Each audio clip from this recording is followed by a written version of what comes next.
दिक्कत क्या आ पड़ी है। तो जरा आज हम इस सवाल का जवाब तलाशने की कोशिश करेंगे कि मिस इंडिया से लेकर खिलाड़ियों तक की जाति पूछने के पीछे राहुल गांधी की ये स्ट्रेटजी है या फिर की परसेप्शन का प्रोपेगेंडा है। ये दो चीजें एक दूसरे से किस तरह से तालमेल खा रही हैं, जरा ये भी जवाब तलाशने की कोशिश करेंगे। बेहद ही खास मेहमान हमारे साथ जुड़ेंगे भी, लेकिन सबसे पहले उन बयानों और तस्वीरों पर नजर डालते हैं जिसकी वजह से आज ये मुद्दा चर्चा में रहा।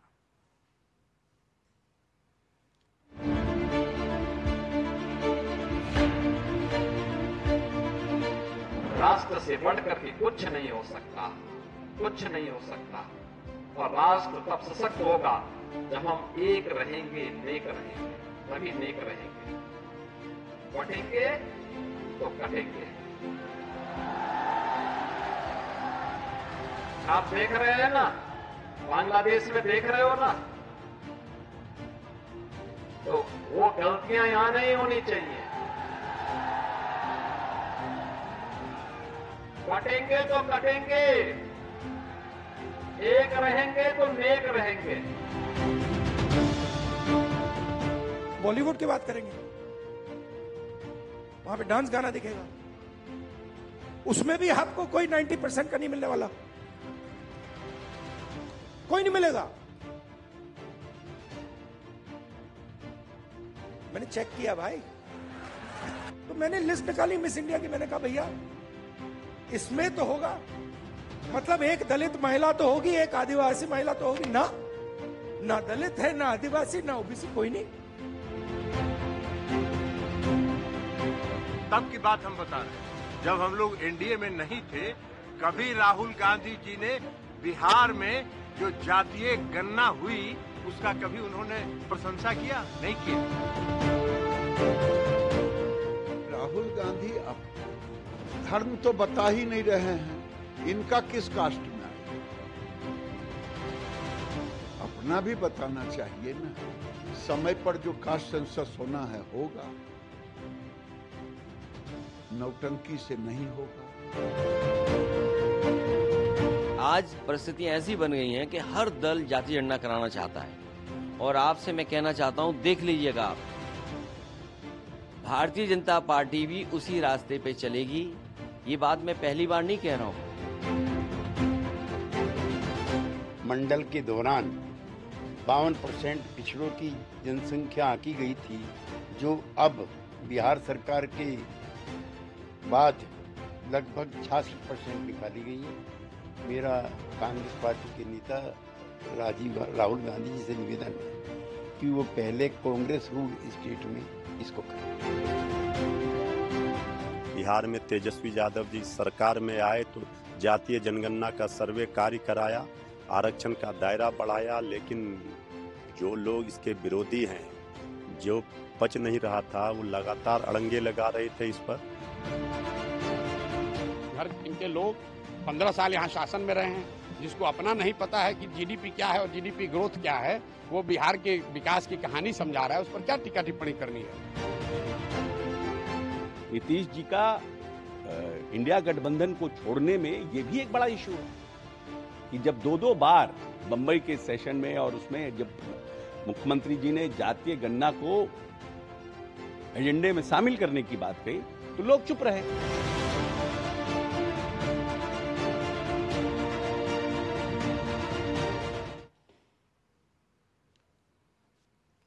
तो पोल खुल रही है, हकीकत सामने आ रही है, और यह सवाल भी मुंह बाए खड़ा है कि आखिर इस राजनीति के पीछे राहुल गांधी को मिल क्या रहा है।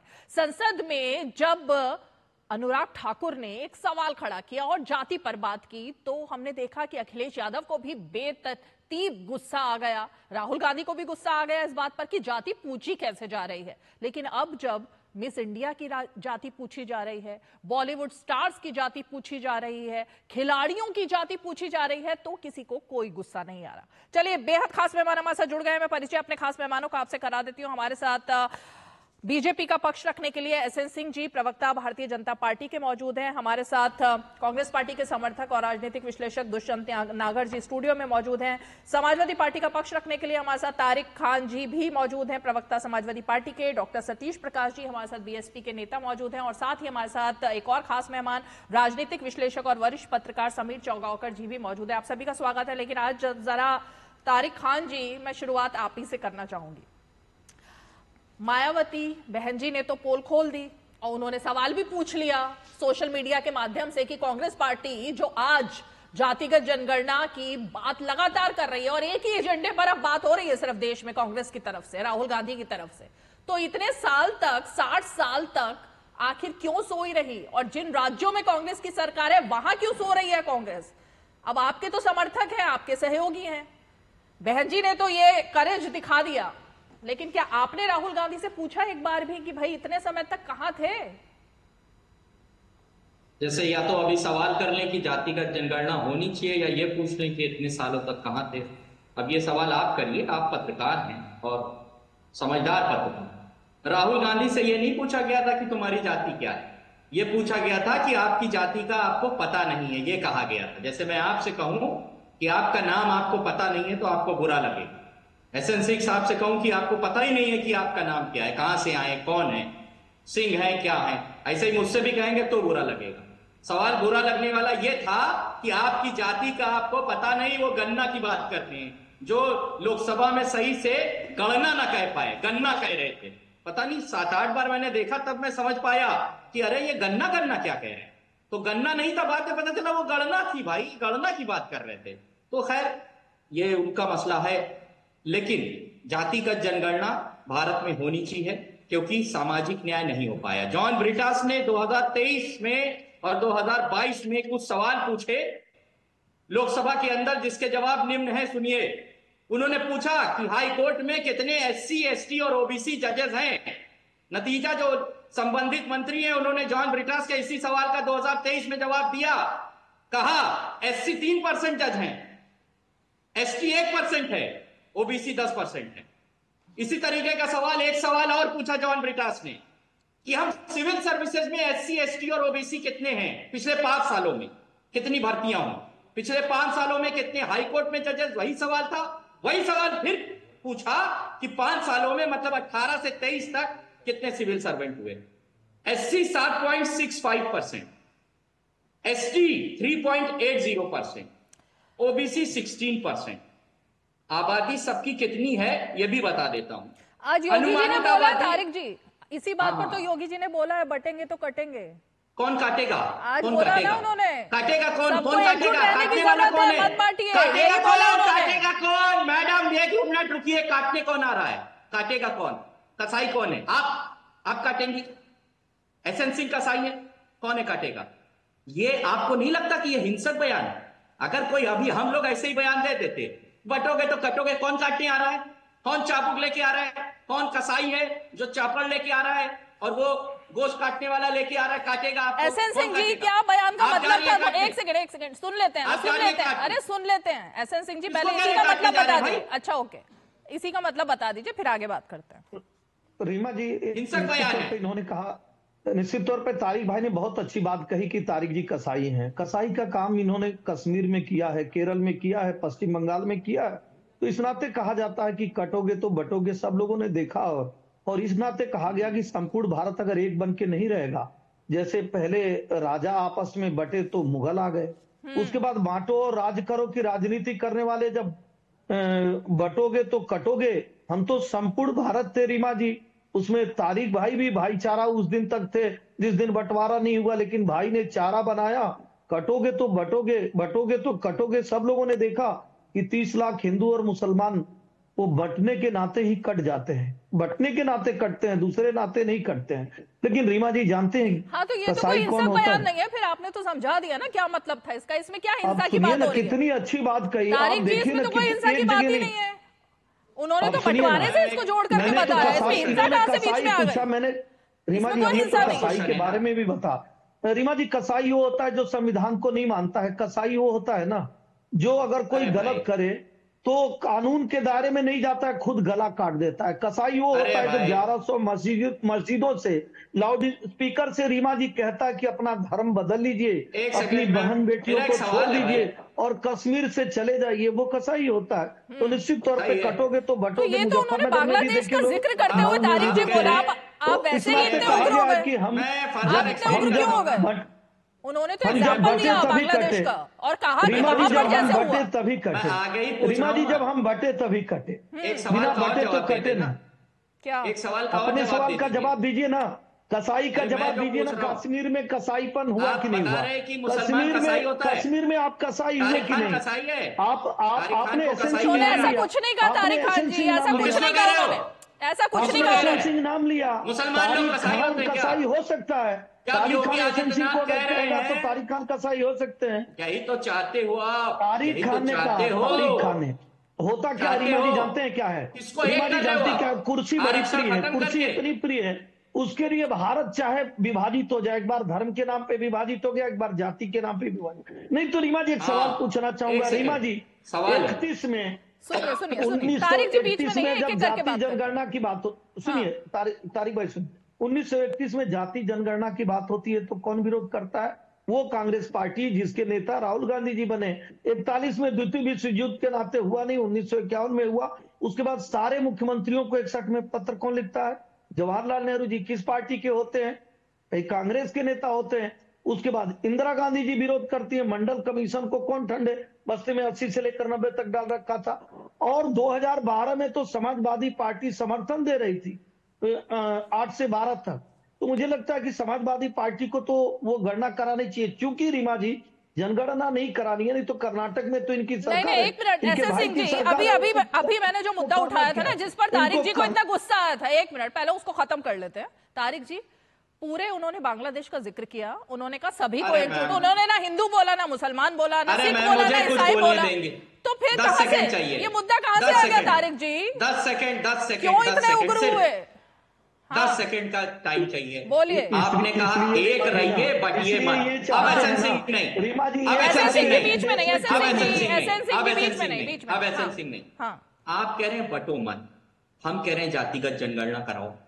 जातिगत जनगणना नहीं होगी इसका जवाब योगी ने दे दिया, क्योंकि जब जातिगत जनगणना होगी तो इनके हिसाब से बंटवारा होगा, हमारे हिसाब से सामाजिक न्याय होगा और इनके हिसाब से बंटवारा होगा। तो इन्होंने जवाब दे दिया कि अब जातिगत जनगणना ना कराओ, हिंदू मुसलमान को लड़ाओ। कह दो बटोगे नहीं, बटो मत वरना काट दिए जाओगे। काटने वाला अच्छी बात बोली है ना, बांटना तो चाहिए ही नहीं किसी को भी, सबको एकजुट होकर रहना चाहिए। इसमें क्या गलती है? यही तो यही शिक्षा सबको दी जाती है देश में कि बांटना नहीं चाहिए। आप बताइए, आपको लगता है बांटना चाहिए?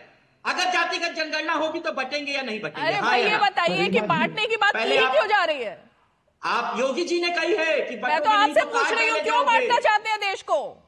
तो जातिगत जनगणना ना हो मतलब उससे बटेगा ना देश, आप ये कह रहे हैं?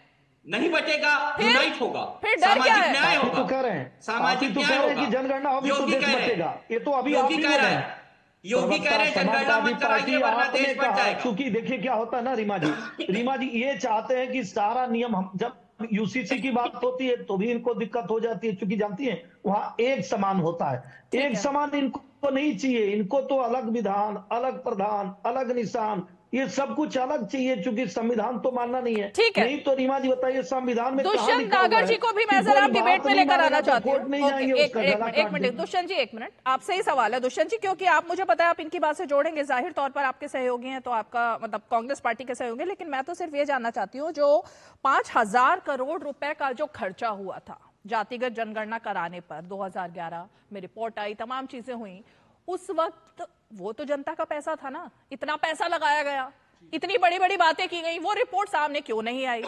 उसके बाद कर्नाटक में रिपोर्ट सामने क्यों नहीं आई? ये तमाम सवाल तो आते हैं ना फिर बीच में। एसएन सिंह जी ने अन्ना रामदेव जी किन को क्या क्या देश में अस्थिरता फैलाने का प्रयास किया और किस तरह से एक ईमानदार और मजबूत प्रधानमंत्री के खिलाफ कुचक्र चला के उनको सत्ता से बाहर करने का कार्य किया। उस वक्त जातिवार जनगणना के डेटा पे ही काम हो रहा। अगर सरकार रिपीट होती तो आंकड़े देश के सामने होते। अच्छा, मतलब और मैं कहना चाहता हूं ये समानता की बात कर रहे हैं और जनगणना के आंकड़े नहीं आए, ये आपकी दलील है। कर्नाटक में क्या हुआ था? कर्नाटक के तैयार हो रहे आंकड़े आएंगे। मैं इनको बताना चाहता हूँ नहीं था, वहां क्या हुआ? समानता की बात कर रहे हैं।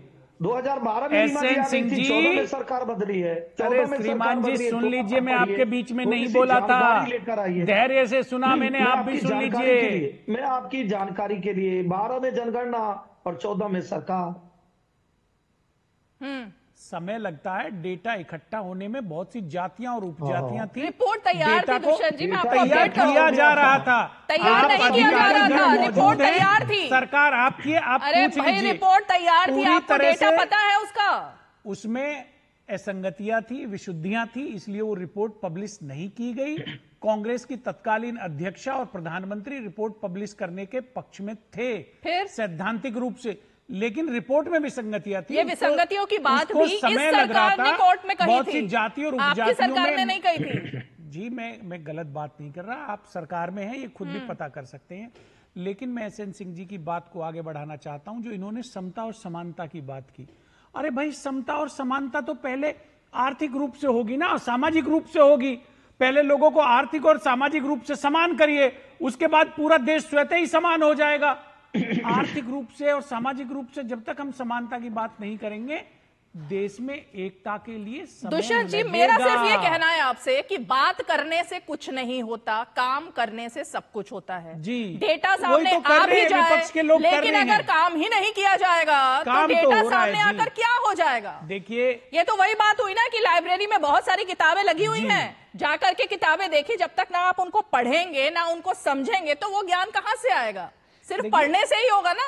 देखिए, आज आप जेलों का हालात देख लीजिए, जेलों में SC, ST, OBC के लोग भरे पड़े हैं। मतलब जेल में भी आरक्षण चाहिए? आरक्षण की बात नहीं कर रहा मैं, फुल फ्रेम में दिखाइए कैसे। उनकी शिक्षा में कमी है, अपने अधिकार के लिए लड़ नहीं सकते। बहुत से लोगों को छोटे मोटे केसेस में जेल में गए हैं। मतलब कैदियों पर भी आरक्षण होना चाहिए, जमानत कि जुर्म के आधार पर कैदी ना बनाया जाए, उनके ऊपर केस ना चले, उसमें भी SC, ST देखा जाए, OBC देखा जाए, कास्ट देखी जाए। रीमा जी, विषयांतर हो रहा है, हाँ चर्चा करनी पड़ेगी।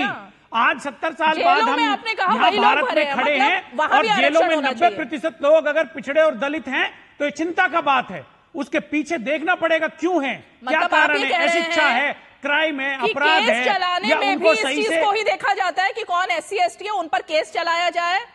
अपर कास्ट पर केस नहीं चल रहा, आप ये कह रहे हैं? मैं ये नहीं कह रहा, मैं ये कह रहा हूं उनको अपने अधिकारों का पता नहीं है। बहुत से लोग छोटे मोटे केसेस में गए हैं, लेकिन कोई जमानत कराने वाला नहीं है, घर में कोई पढ़ा लिखा शिक्षित नहीं है, 151 में चला गया, 6 महीने से अंदर है, जिसके लिए एक मामूली सिर्फ एक एफिडेविट और एक वो भरना पड़ता है। शिक्षा का अधिकार सबके तो लिए ये लोग पीछे हैं, ये समाज बराबरी में खड़ा करना पड़ेगा, तो हमें गणना करनी पड़ेगी, आरक्षण देना पड़ेगा, समानता लाने के लिए हमें आगे बढ़ के प्रगतिशील विचारधारा के साथ सोचना पड़ेगा। सतीश प्रकाश जी, डॉक्टर सतीश प्रकाश जी, क्योंकि वो इन मामलों के जानकार भी हैं और इस पर बोलते भी रहे हैं।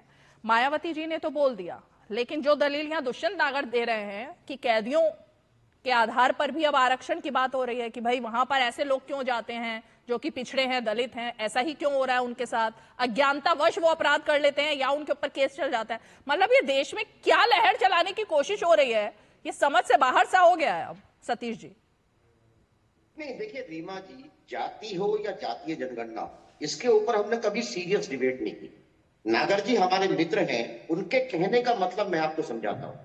इस देश की राष्ट्रपति महोदय जब जजों के सामने, वहां चंद्रचूड़ जी भी बैठे थे, वहां जाकर के जब उन्होंने एक स्पीच दिया तो उस स्पीच में उन्होंने ये मेंशन किया कि कुछ ऐसे आदिवासी गरीब लोग होते हैं जो छोटे छोटे अपराध के अंदर कहीं ना कहीं जेलों के अंदर चले जाते हैं। और कहीं ना कहीं ये सच है कि भारत की जो न्याय व्यवस्था है वहां तक आम जनमानस की पहुंच थोड़ी सी कठिन है। उसके पास संसाधनों की कमी भी बता सकते हैं या जानकारी का अभाव भी बता सकते हैं। ये कहीं ना कहीं इस तरह का मैटर था। दूसरी बात देखिए, हम जाति को जीवन भर ढोते और जाति की तख्ती गले में डालकर पूरा जीवन हमारा कट जाता है, लेकिन जब जाति गणना की बात आती है तो उससे हम कहीं ना कहीं जी चुराते हैं। इसके पीछे सीधा सीधा कारण कि कहीं ना कहीं संसाधनों का बंदरबाट है, एक बहुत बड़ी आबादी को संसाधनों से दूर करने वाले लोग ही नहीं चाहते कि भारत में जातीय जनगणना हो, क्योंकि ये भी एक सवाल रहेगा कि 90% भारत की आबादी मात्र 7% संसाधनों पर आधारित है और 10% आबादी कहीं ना कहीं 90% संसाधनों पर काबिज है। तो ये चर्चा अगर होती है या सरकार इसको लेकर के आती है, मैं एक बात जरूर कहूंगा कि देखिए कहीं ना कहीं विपक्ष भी इस जातीय जनगणना को लेकर के तमाम विपक्षी लीडर भी कंफ्यूजन की स्थिति में। भारत में जातीय जनगणना हो चुकी, सरकार ने 5,000 करोड़ रुपए खर्च करा करके सामान्य गणना और जाति जनगणना दोनों हो चुकी। कहीं ना कहीं कांग्रेस भी नहीं चाहती, क्योंकि 1951 में देखिए भारत में 1871 के बाद से जनगणना कंटिन्यूएशन होती रही। 1941 में जनगणना इसलिए नहीं हो सकी कि पूरा दुनिया एक विश्व युद्ध के दौर में था। उसके बाद में भारत में जातीय जनगणना को अगर किसी ने रोका है, निश्चित रूप से वो कांग्रेस ने रोका है। और देखिए कांग्रेस में क्या है और बीजेपी में क्या अंतर है। जो आज की बीजेपी है वो कल की कांग्रेस थी। वो कांग्रेस के वो जातिवादी लीडर्स जो आज बीजेपी के अंदर काबिज है, वो नहीं चाहते कि, क्योंकि ये बात आपको मानना पड़ेगा कि जब कांग्रेस सत्ता में नहीं थी, जब कांग्रेस सत्ता में है तो कहीं ना कहीं वो आंकड़ों को छुपाती है, और बीजेपी जब सत्ता में नहीं है तो उनके जेटली साहब ये कहते हैं कि जैसे ही हम सत्ता के अंदर आएंगे, ये जातीय जनगणना के आंकड़े जो चिदंबरम साहब ने कहीं ना कहीं रोक के रखे, उनको झूठा बता दिया, उनको खराब बता दिया, हम जैसे ही सत्ता के अंदर आएंगे हम इनको बाकायदा डिक्लेयर करेंगे। लेकिन कहीं ना कहीं दुर्भाग्य है, अब देश में कोरोना काल नहीं है और जातीय जनगणना और जनगणना बहुत महत्वपूर्ण कारक है। तमाम जब तक कोई भी सरकार, ये स्टैटिकल मैटर भी है, ये सांख्यिकी भी है, ये गणित भी है, कि सरकार तमाम विकासकारी कार्यों को करने के लिए उसको कहीं ना कहीं आंकड़े चाहिए। ओके सतीश जी, मैं जरा समीर चौगांवकर जी को डिबेट में लेकर आना चाहूंगी। समीर जी, ये जो सारी उम्मीदें हैं, सारा जो एक उम्मीदों का पिटारा है, वो सिर्फ नरेंद्र मोदी के कंधे पर ही क्यों रखा जा रहा है? मुझे ये समझ नहीं आ रहा, क्योंकि जो आंकड़े अभी सतीश जी ने दिए वही आंकड़े मैंने दिए थे कि 5,000 करोड़ का जो आंकड़ा है वो जनता का पैसा था, वो खर्च हुआ। अगर कर्नाटक में देखें तो 162 करोड़ रुपए वो खर्च हुए। तो ये पैसा कहां गया? क्यों वो डेटा नहीं रिलीज हुए? ना इस पर तारिक जी कुछ बोल रहे हैं, ना इस पर दुष्यंत जी कुछ बोल रहे हैं। उस सवाल का जवाब नहीं देना, बाकी सबका जवाब देना है। देखिए, मनमोहन सिंह की सरकार के समय सोशियो इकोनॉमिक का सेंसस हुआ था, उसका डाटा जारी नहीं किया गया, और वो डाटा जारी न करने का सबसे बड़ा कारण ये बताया गया था कि 40 लाख जातियां और उपजातियां मिली है। अभी कई त्रुटियां इसके अंदर, अब इसे वेरीफाई करना पड़ेगा। अभी सरकार जारी करने की स्थिति में नहीं। मनमोहन की सरकार ने स्पष्ट कहा था। देखिए, प्रधानमंत्री मोदी से जब नीतीश कुमार इंडिया का हिस्सा नहीं थे, नीतीश कुमार लालू प्रसाद के बेटे तेजस्वी के साथ प्रधानमंत्री मोदी से मिलने गए थे और कहा था कि जातिगत सर्वे करवाना है। प्रधानमंत्री मोदी ने कहा था कि भाई केंद्र सरकार अभी इस पर विचार कर रही है, अगर आपको लगता है तो राज्य सरकार करा सकती है। नीतीश कुमार ने सर्वे करवाया। नीतीश कुमार ने जो सर्वे किया उसका डाटा जारी किया। उस डाटा का उन्हीं जाति के लोगों ने विरोध किया कि यहाँ यादव सत्ता में थे, लालू प्रसाद के बेटे तेजस्वी यादव, तो उन्होंने यादव की संख्या ज्यादा बता दी। कई जातियों ने बोला कि हमारा सर्वे हुआ ही नहीं, हमारे घर पर नहीं आए। और आपने जाति का जो सर्वे किया था उसका क्या निष्कर्ष निकला है? क्या जो लालू प्रसाद यादव के बेटे और नीतीश कुमार ने जो सर्वे किया था बिहार के अंदर, क्या वो सामाजिक न्याय दिशा में आगे बढ़ गया? जो पिछड़ी जातियां थी, क्या नीतीश कुमार और लालू प्रसाद यादव के बेटे ने उनको सामाजिक न्याय दे दिया? उसका क्या फायदा मिला करा के?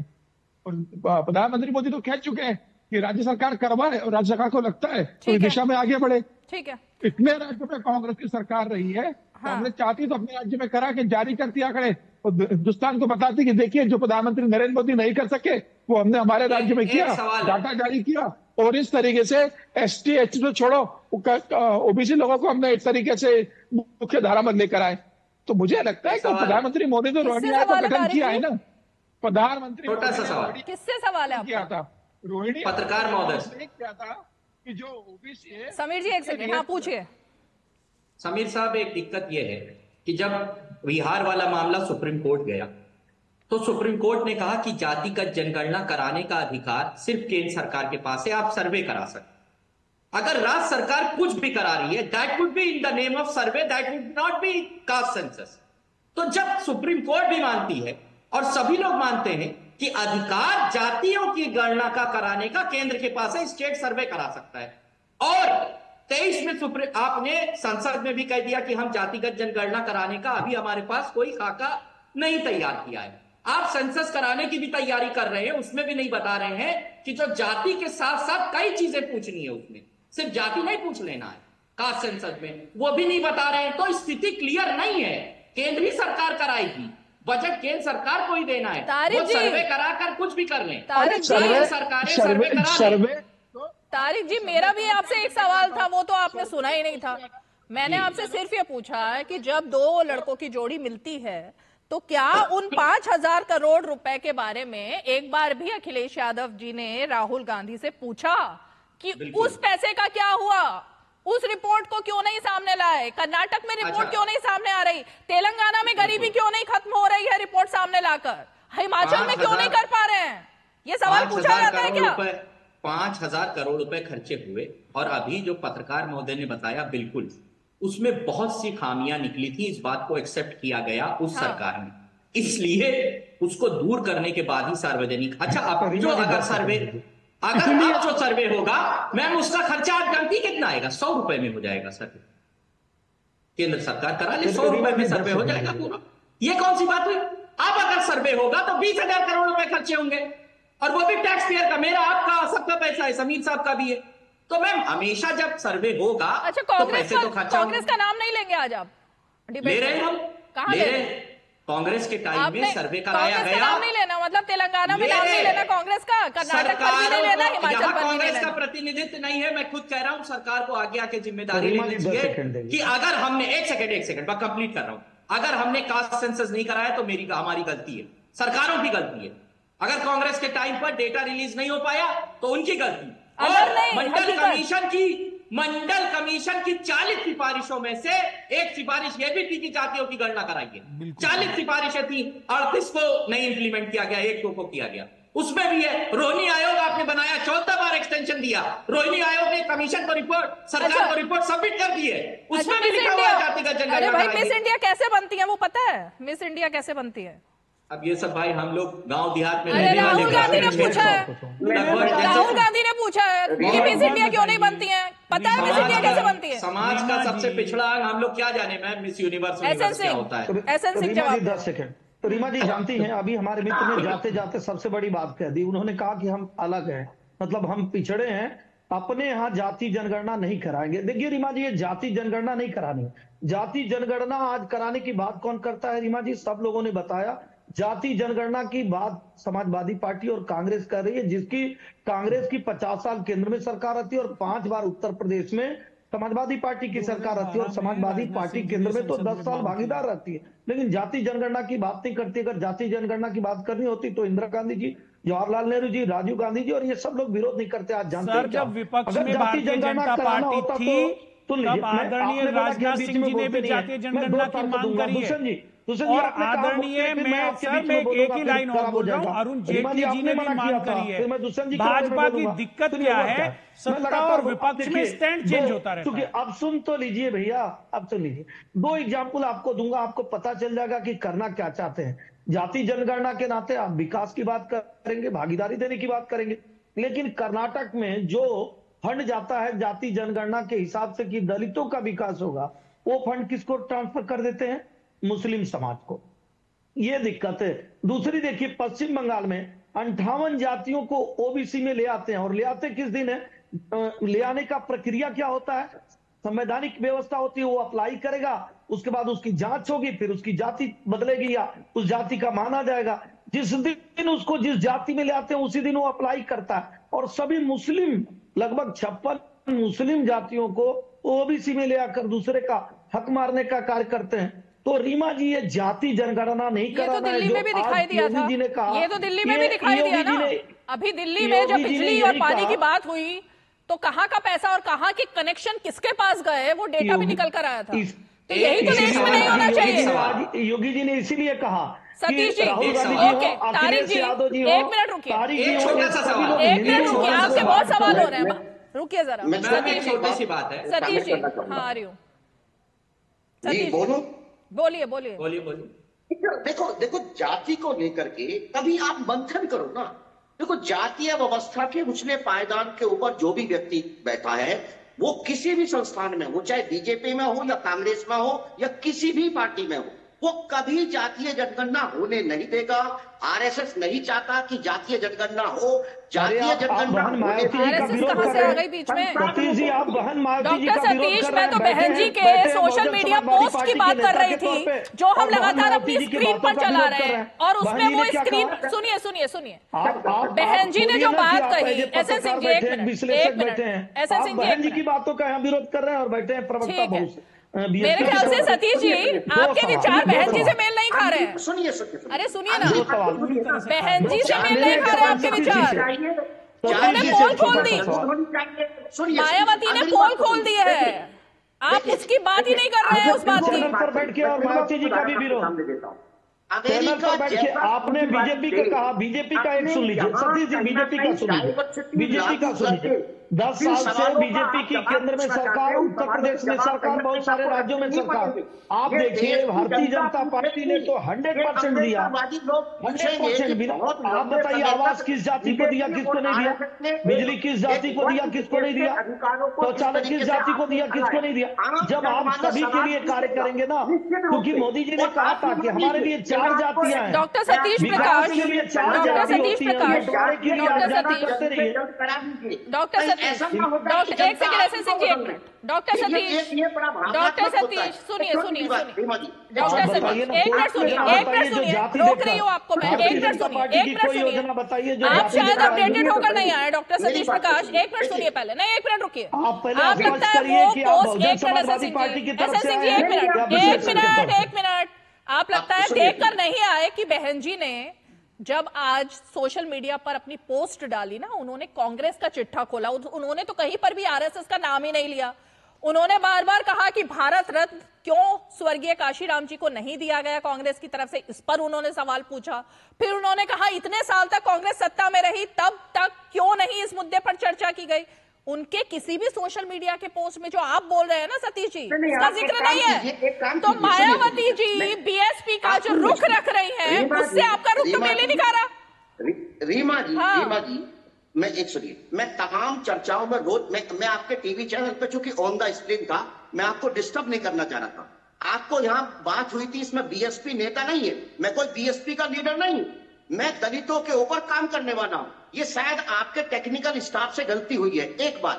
दूसरी बात मैं ये कहूंगा कि एक दलित एक्टिविस्ट होने के नाते मेरा ये राइट है, मैं मांग करूंगा। बीजेपी सत्ता में है, कहीं ना कहीं जनगणना के आंकड़े रीमा जी 10 सेकंड ठीक है।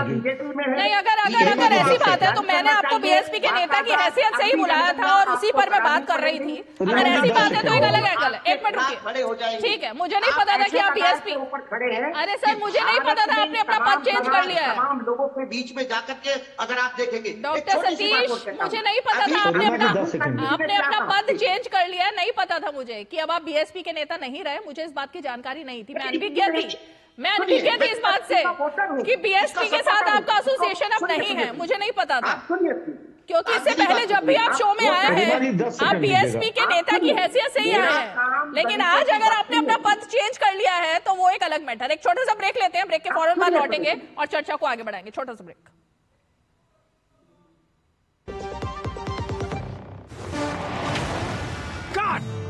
सुरक्षा की गारंटी हर चीज में जरूरी है, चाहे वो मुश्किल स्टंट हो या अच्छी फसल। इसीलिए ले आइए IIL की ट्रैक्टर ब्रांड का शिनबा, जो देता है सुंडी और ट्रिप से सुरक्षा की गारंटी। बात जब पीढ़ियों के लिए बनने वाले घर की हो तो जिम्मेदारी बड़ी हो जाती है। गैलेंट समझता है ये जिम्मेदारी। अब MM रिब्स के साथ गैलेंट एडवांस TMT रीबार, निर्माण का रियल हीरो। डीडी न्यूज पर आप देख रहे हैं 5 की पंचायत और मैं तारिक खान जी का रुख करना चाहूंगी। तारिक जी, एक बार फिर से मैं उसी सवाल पर आती हूं कि देश को आगे ले जाना है या देश को पीछे लेकर जाना है? बटोगे कट जाओगे या काटेगा कौन, ये तो बताया नहीं। अरे वो तो आप पूछ चुके हैं। नहीं तो मैम उसका जवाब मिल गया है एसएन सिंह जी से। नहीं, मेरा सवाल योगी जी से कि कौन काटेगा। योगी जी शो में नहीं है, एसएन सिंह जी हैं, उनसे पूछा आपने सवाल, उन्होंने जवाब दे दिया। कौन काटने वाला है, कौन काटेगा? जब आप जातिगत जनगणना कराएंगे तो हिंदू आपस में एक दूसरे को काटेंगे या मुसलमान। बांग्लादेश में किसने काटा था? बांग्लादेश का मामला अलग है, वहां पर हिंदू माइनॉरिटीज में उन्होंने बांग्लादेश का जिक्र किया, वहां पर उन्होंने पूछा ये कर रहे हैं बांग्लादेश में किसने काटा। बांग्लादेश में किसी ने काटा ना। अगर बात हिंदू मुसलमान की हो रही है तो मेजॉरिटी को माइनॉरिटी काटेगा। वहां हिंदू माइनॉरिटी में है और हम उनके साथ खड़े हुए हैं। आप चलिए बॉर्डर पे, सबसे पहले तारिक खान चलेगा, बम लेके चलिए। आप क्यों नहीं हमला कर रहे बांग्लादेश पे? अखंड भारत का नक्शा लगाए लोकसभा में, बनाइए अखंड भारत, अफगानिस्तान तक कब्जा करिए। चलिए सबसे पहले जिनके नाम के आगे मोहम्मद लगाए वो आगे शहीद होने के लिए। अब ये हिंदू मुस्लिम कौन कर रहा है? हम थोड़ी ना कर रहे हैं, ये तो योगी जी कर रहे हैं। योगी कर रहे हैं, हम पूछ रहे हैं। अटेम्प्ट किया है, हम पूछ रहे तीसरी बार शो में अटेम्प्ट किया हम पूछ रहे तीसरी बार पूछा आपने, बार एक ही सवाल, कौन काटेगा, बार एक ही सवाल पूछ रहे हैं आप, उसका बार एक ही जवाब मिल रहा है कि देश को एकजुट होने की बात की गई है। एकजुट होने की बात की जा रही है बार बार। मैं जवाब देता हूँ ना, कटने का 4-5 एग्जाम्पल देता हूँ। रीमा जी जवाब तो ले लीजिए। रीमा जी अब जवाब तो ले लीजिए। रीमा जी जवाब तो ले लीजिए कि किस तरह से ये लोग बटने पे काम कर रहे हैं। रीमा जी देखिए, योगी जी के बिहाफ पर जो बोल रहे हैं उनकी बात सुन लीजिए। अब रीमा जी देखिए, हमने तो कश्मीर का एग्जाम्पल दिया, हमने केरल का दिया, हमने पश्चिम बंगाल के दिया। एक एग्जाम्पल और देता हूं रीमा जी, 2012 की एक घटना बताऊंगा। जो रोहिंग्या मुसलमान आसाम में आए रहते हैं, स्थानीय लोगों से उनकी झड़प हो जाती है, 57 लोगों की मृत्यु हो जाती है। समाजवादी पार्टी और कांग्रेस धर्म की तुष्टीकरण के नाते उनके साथ खड़ी हो जाती है और आजाद मैदान में, ऑन द रिकॉर्ड कह रहा हूं, आजाद मैदान में मुंबई में एक आंदोलन खड़ा किया जाता है और समाजवादी पार्टी और कांग्रेस के लोग किसके साथ खड़े होते हैं? भारत के साथ नहीं खड़े होते हैं, धर्म के साथ खड़े होते हैं।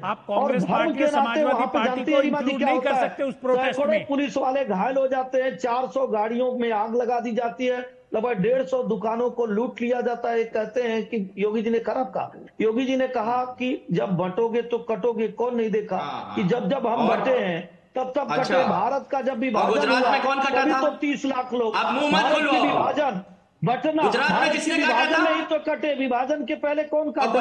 विभाजन के पहले तो हम लोग वंदे मातरम बोल रहे थे, लेकिन जब विभाजन हुआ। ये बेफिजूल के आरोप क्यों लग रहे हैं तारिक खान जी?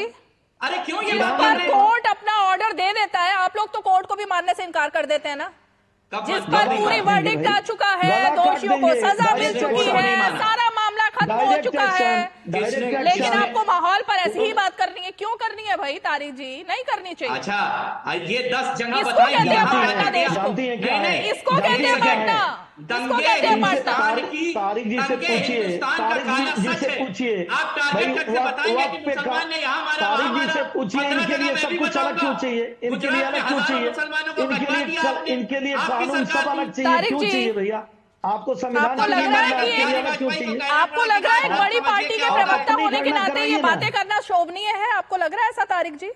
मेरे ख्याल से आपको अपना सरनेम नहीं देखना चाहिए इस वक्त, आपको ये देखना चाहिए कि आप एक पार्टी के प्रवक्ता हैं। आपका नाम तारिक भी हो सकता था, आपका नाम अखिलेश भी हो सकता था, आपका नाम कुछ भी हो सकता था। नहीं बोलना चाहिए, नहीं बोलना चाहिए ऐसे। इसी को कहते हैं देश में बांटने की राजनीति करना। देश में बांटने की राजनीति करना इसी को कहते हैं। नहीं करनी चाहिए देश में बांटने की राजनीति। समीर जी कुछ कह रहे हैं। काटने की बात किसने की? काटने के लिए हमने कहा। समीर जी कुछ कह रहे हैं। कौन कट रहा है? आप अपने ऊपर ले क्यों रहे हैं उस बात को? तो किसको कह रहे हो भैया? योगी जी की बात को आप अपने ऊपर क्यों ले रहे हैं?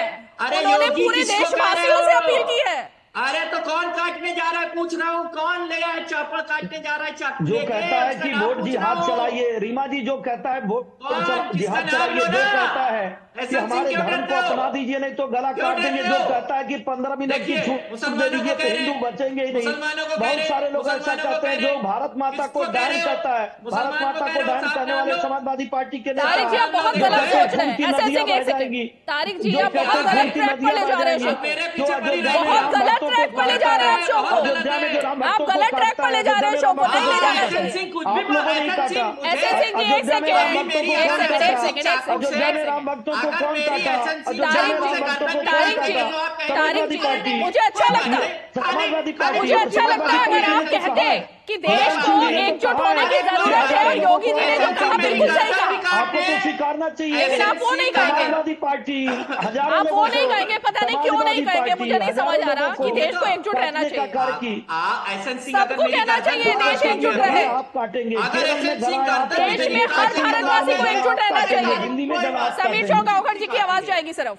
समीर जी बात नहीं, कोई बात नहीं, एसएन सिंह मेरी गर्दन भी काट दे तब भी आप कहेंगे कोई अब बात आप नहीं। देखिए, अब आप इतनी अच्छी वातावरण में बात हो रही है, अब आप अपनी गर्दन कटवा रहे हैं, क्यों कटवाना तो चाहते चाह रहे हैं लोग रीमा जी, नहीं रीमा कटवाना जी चाहिए। चाह यही रहे समीर हैं जी। कि हमारा कानून लागू हो जाए और दूसरे धर्म के लोग हमारे धर्म में आ जाएं, बाकी लोग भारत छोड़ के भाग जाएं, यही तो चाह रहे हैं। नहीं एसएन सिंह जी, आप भी ऐसी बातें मत करिए। समीर जी, अरे समीर जी कुछ कह रहे हैं, समीर जी कुछ कह रहे हैं, समीर जी कुछ कह रहे हैं।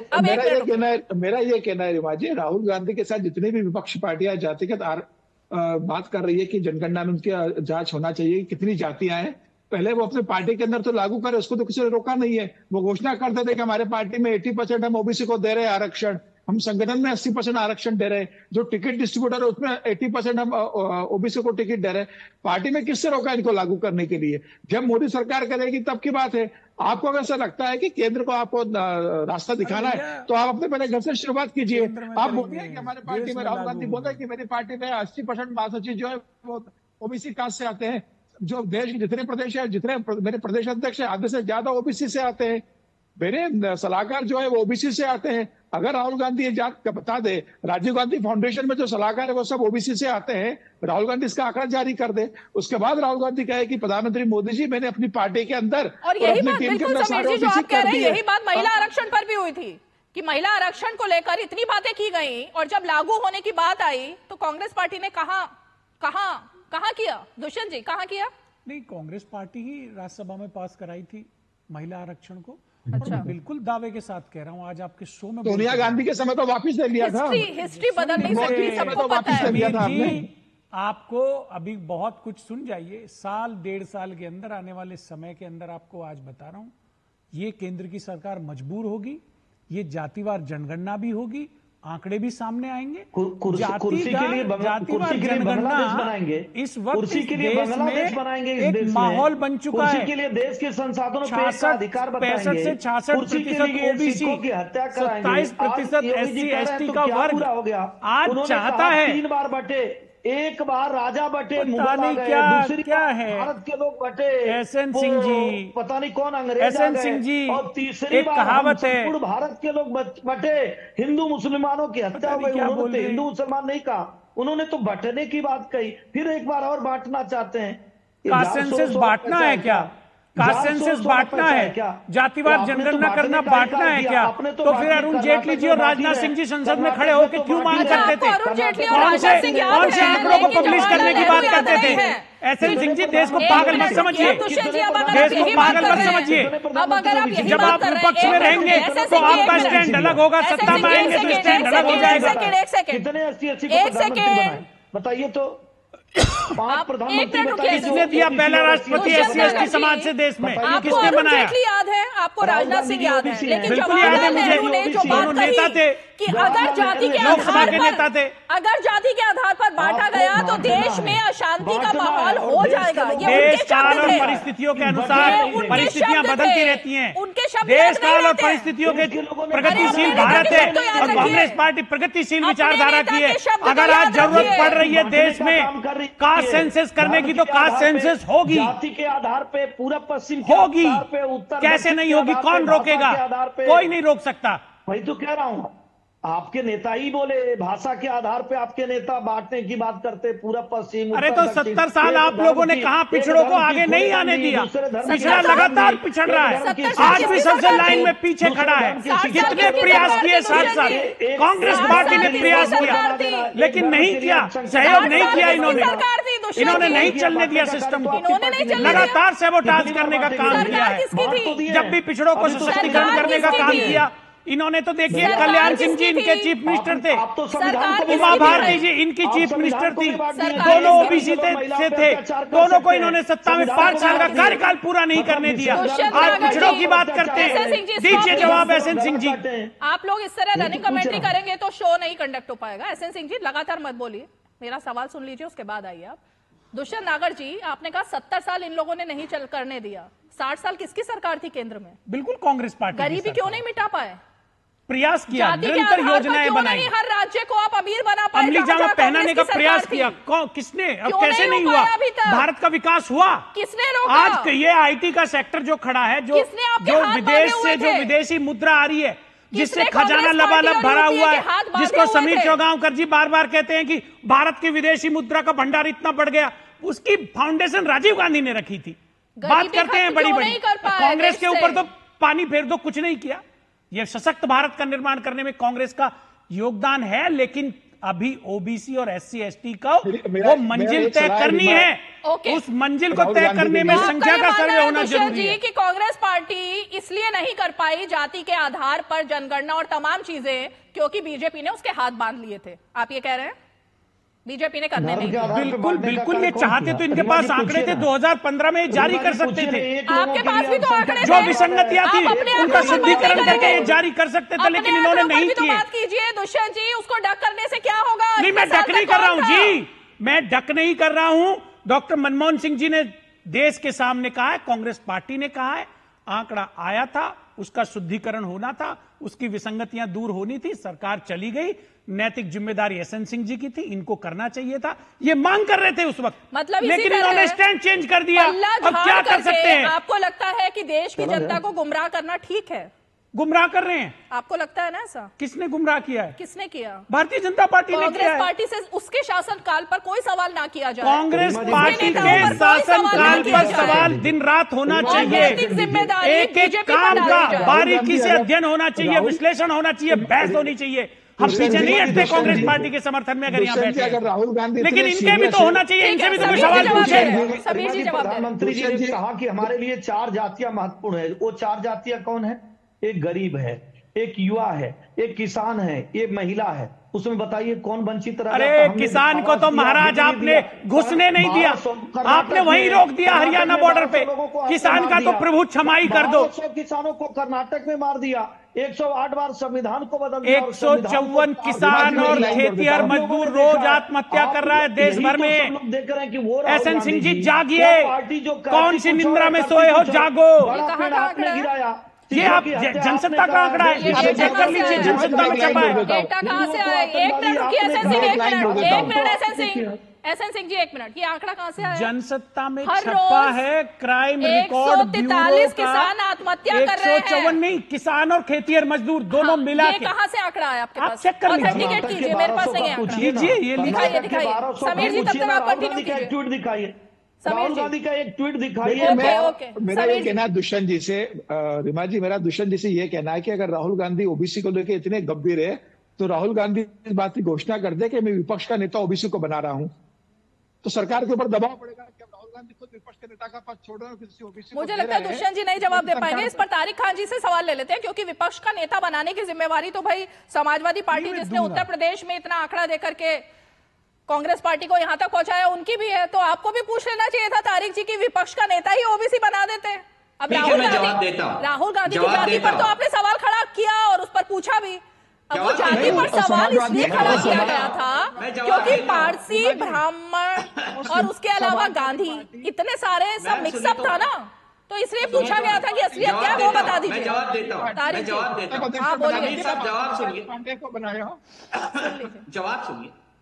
जब एक इंसान देश के सर्वोच्च पद पर बैठा है और वो कह रहा है कि मैं ओबीसी हूं लेकिन जातिगत जनगणना नहीं करा रहा नरेंद्र मोदी, तो क्या भरोसा कि ओबीसी को बना दे, वो जातिगत जनगणना करा दे? ये कह रहे हैं अगर जातिगत जनगणना होगी अपने वो ये कह रहे हैं। अब देखिए प्लीज शुरू कर दिए।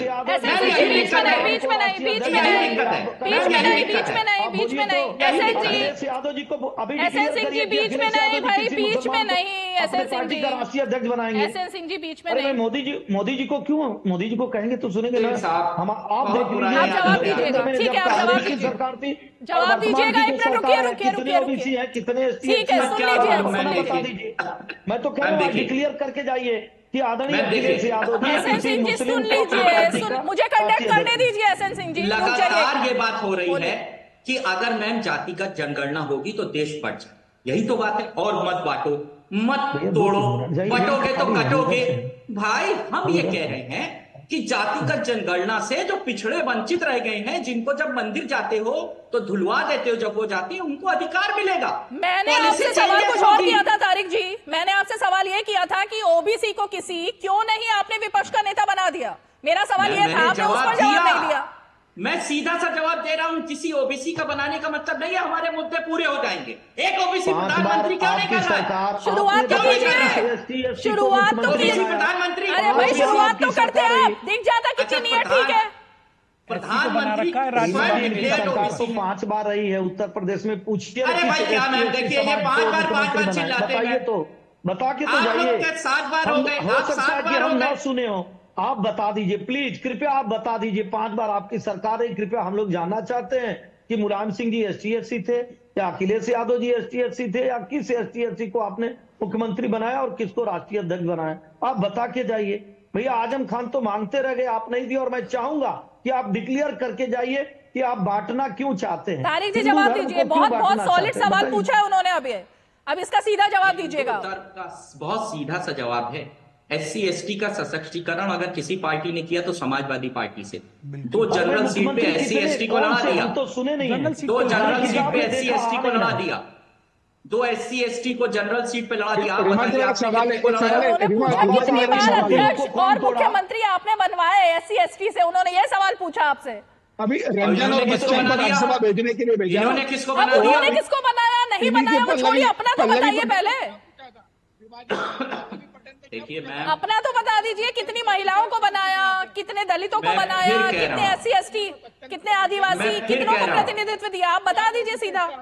मैं फिर कह रहा हूं, प्रतिनिधित्व देने का मतलब ये नहीं आवाज उठाई जाए। एक ओबीसी प्रधानमंत्री खुद ही जातिगत जनगणना नहीं करा रहा है, इससे खराब उदाहरण क्या होगा? मतलब मुख्यमंत्री नहीं बनाया जाएगा, जनगणना हो भी जाए तो उनको मुख्यमंत्री नहीं बनाएंगे, उनको अध्यक्ष नहीं बनाएंगे, उनको किसी अहम पद पर नहीं बिठाया जाएगा। कहने का मतलब ये है, क्लैरिटी है इस पर पूरी तरह से। नहीं, बिल्कुल नहीं, बिल्कुल यही बात हुई ना, बिल्कुल नहीं, यही तो बात कह रहे हैं हम SC/ST OBC को साथ में रखते हैं। अच्छा, आपने लग रहा है आज तक प्रेसिडेंट का चुनाव किसी को लड़ाया ही नहीं, किसी पार्टी से। वो चुनाव लड़ाएंगे, हमने प्रेसिडेंट का चुनाव लड़ाया। एक दलित, एक महिला, एक आदिवासी, वो राष्ट्रपति का चुनाव होता आपको दिखाया नहीं। दरअसल रीमा जी, सबसे बड़ी बात यही है कि अपनी सरकार में रहते भी जिन 5 जिलों में बिजली देते थे ना, जिन 5 जिलों का विकास करते थे, वो भी धर्म ही था, वो भी जाति। तारिक जी, धर्म और जाति देखिए ऐसा है, सुनिए तारिक जी, एक छोटी सी चीज है, छोटी सी चीज, मीटर लगा दिया जाता, छोटी सी चीज है तारिक जी, एक छोटी सी बात करनी, 1 मिनट रुकिए SS सिंह जी, 1 मिनट। तारिक जी, अब डॉक्टर सतीश प्रकाश जी यहाँ पर अब BSP के नेता की हैसियत से नहीं है, वरना मैं उनकी तरफ इशारा करके बताती, लेकिन कुछ दिनों पहले आपने देखा होगा ना, सोशल मीडिया पर बहन जी मायावती ने एक पोस्ट की थी और उन्होंने बताया कि एक दलित महिला के साथ अखिलेश यादव समाजवादी पार्टी ने किस तरह का कारनामा किया था, उन्होंने अपना पेन जाहिर किया था। तो अब अगर ये सब बातें भी सामने आती हैं तो सवाल खड़े होते हैं कि क्या ये सब सिर्फ परसेप्शन की लड़ाई चल रही है या वाकई में दलितों के साथ अत्याचार बंद हो, SC/ST पर उनको हक मिले, इसको लेकर समाजवादी पार्टी सोच रही है। वरना मायावती को लिखना नहीं पड़ता, उन्होंने गेस्ट हाउस का जिक्र जो किया, क्यों किया फिर? अभी मैं जैसे ही बोलना शुरू करूंगा, SN सिंह बोलना शुरू कर नहीं, SN सिंह जी सुनिएगा अब। हाँ शुरू कर दीजिए। नहीं, मैं पहले से कह रहा हूँ, शुरू कर दीजिए रनिंग कमेंट। अब मैं कह रहा हूँ, अभी एक विधायक ने बहन जी के बारे में इनके उल्टा सीधा कहा। सबसे पहले अगर कोई आया उस बात को गलत कहने के लिए तो अखिलेश जी ने कहा गलत है। दया शंकर सिंह ने, जिनको ये अभी मंत्री बनाए हैं, बहन जी के बारे में क्या कहा था आपको पता है? पता है, सब पता है, पता है ना, गेस्ट हाउस भी पता है, सब कुछ पता है। मुझे पता था आप गेस्ट हाउस लेके आएंगे, क्योंकि बीजेपी की प्रवक्ता आप ही हो, मायावती लेकर आई थी। बहन जी आप ही हो बड़की प्रवक्ता गेस्ट हाउस। समाजवादी तो आप बता दीजिए ना, आप बता दीजिए क्या हम मानते हैं इस चीज को, बता दीजिए कि क्या कारण था। हम मानते हैं इस चीज को, गेस्ट हाउस नहीं कहा जा रहा। आप बता दीजिए ना, बाबा साहब की मूर्ति क्यों तोड़ी गई, दलितों की झोपड़ी क्यों जलाई गई, ये तो पूछा था। जो महापुरुषों के नाम, दलित महापुरुषों के नाम पे जो जिले रखे गए थे, उसको बदलने का कार्य आपने किया और कौन किया? आपकी सरकार ने किया। SN सिंह जी, जवाब तो सुन लिया करें आप, आपके जवाब तो सुनिए। हाँ बोलिए तारिक जी, क्यों हुआ ऐसा? चू बोलो SN सिंह। देखो मैं चू करूंगा, अभी SN सिंह बोल देंगे। अरे टाइम मत खराब कीजिए ना, जवाब दीजिए। क्या टाइम मत खराब करो मैम, जैसे ही बोलता हूँ शुरू हो जाते हैं। अब मैं आपका सवाल ही क्या है, मैं यही नहीं समझ पा रहा हूँ, आप पूछ के नहीं समझ पाएंगे सवाल। अरे चाचा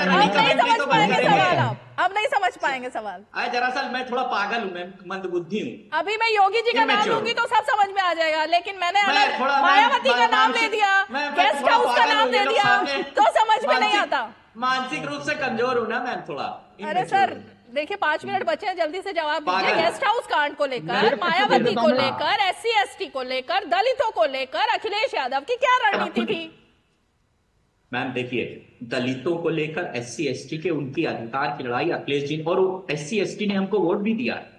यही लोग मानते हैं कि SC ST ने वोट दे दिया हमको, उनके हक की लड़ाई को हम आगे बढ़ा रहे हैं। अब अगर हम कह रहे हैं मैम ठीक है नहीं बढ़ा रहे होते तो उन्होंने वोट दिया है। बढ़ा रहे हैं, पत्रकारों से उनका नाम पूछकर, उनका सरनेम पूछकर, उनकी जाति पूछकर, अरे अरे अरे तुम्हारी जाति क्या मिश्रा, तुम मिश्रा लिखते हो? हाँ तभी तुमने मुझसे ये सवाल पूछा। ऐसे पूछते हैं ना जाति, ऐसे ही जाति पूछते हैं, तो ये सही चल रहा है। योगी आदित्यनाथ ने, अब मैं खत्म कर रही हूं ये कहकर कि योगी आदित्यनाथ ने तारिक जी जो बात कही ना वो यही कही थी कि बटोगे तो कटोगे, क्योंकि अगर आप मिश्रा और खान में इसी तरह से सवाल पूछेंगे ना तो इसी तरह से होगा। तो कम से कम ये बांटने की राजनीति से हट करके देश को आगे बढ़ाने की राजनीति करनी चाहिए। तारिक जी मेरे ख्याल से अब आप इस पर तो सहमत होंगे। बिल्कुल नहीं, कंप्लीटली डिसएग्री। अच्छा, जातिगत जनगणना होनी चाहिए। चलिए तो बांटते रहिए, सरकार तो बांटते रहिए देश को, लेकिन देश की जनता समझदार है। चलिए बहुत बहुत जातिगत जनगणना बहुत बहुत शुक्रिया आप सभी खास मेहमान हमारे साथ 5 की पंचायत में आज जुड़े। लेकिन सवाल यही है कि आखिर उन सवालों के जवाब कौन देगा जो अब तक 60 सालों से कांग्रेस पार्टी के सामने भी उठते रहे हैं।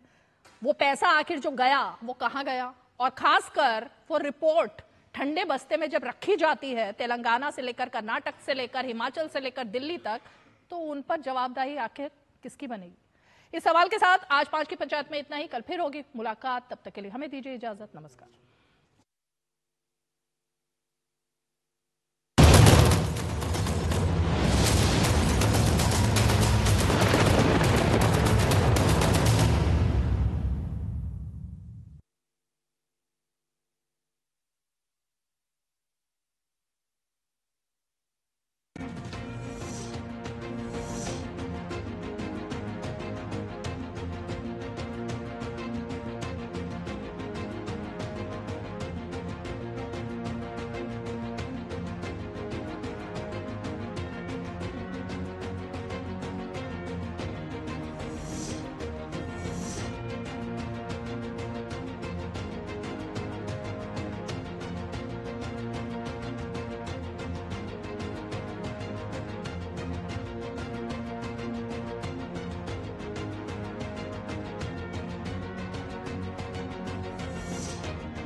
नमस्कार, खेल समाचार में आप सबका स्वागत है। मैं हूं गौरव कुमार और हमेशा की तरह से आज हम देखेंगे कि क्या कुछ आज के दिन खेल जगत में क्या कुछ सुर्खियां बनकर के सामने आती रही, इन सब पर नजर डालेंगे। लेकिन सबसे पहले डालते हैं हमेशा की तरह स्पोर्ट्स हेडलाइंस पर।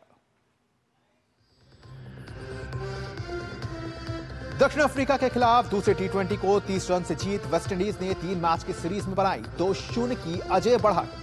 3 विकेट लेने वाले रोमारियो शेफर्ड बने player of the match.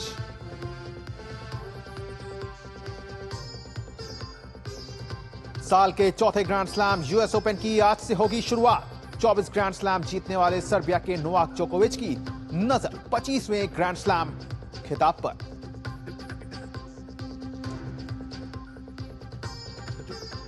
EPL में चेल्सी की धमाकेदार जीत। चेल्सी ने वोल्व्स को 6-2 से हराया। नोनी मोडरिक ने लगाई हैट्रिक। वहीं लिवरपूल ने